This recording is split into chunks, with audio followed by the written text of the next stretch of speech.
You probably learned a little bit about Alcatraz, the prison, but you ever heard of Richard Oakes and the Red Power movement that took it back? Probably not, so let's fix that. Richard Oakes is one of the most important figures of the Native civil rights movement. He was born and raised on the St. Regis Mohawk Reservation. He would later become a steel worker, also known as a Mohawk Skywalker. But he was also an intellectual. He ended up enrolling at San Francisco State, and he helped build one of the first American Indian Studies programs. But in 1969, he did something that would change the course of history.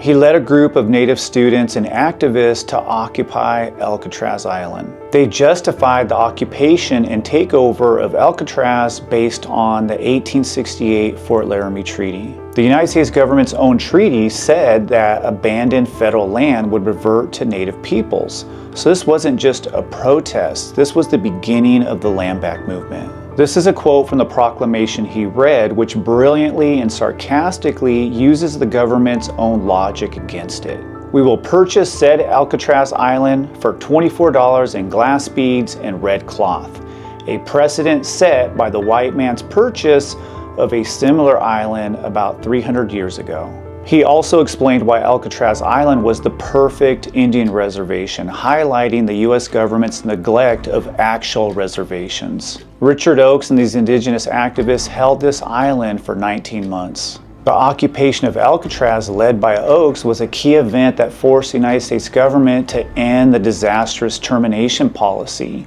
He forced a federal shift from termination to self-determination. After the occupation ended, he continued to fight for indigenous rights, but he was murdered in 1972. At 30 years old, he was shot in the heart by Michael Morgan. He was also unarmed. Morgan, who was known for hating Native Americans, claimed it was self-defense. At the trial, witnesses testified that Morgan had made hateful and racist comments about Native Americans and Richard Oakes. Just 6 days before Oakes was murdered, he had a confrontation with Morgan. Morgan was harassing a Native American teenager, and Richard stepped in to help.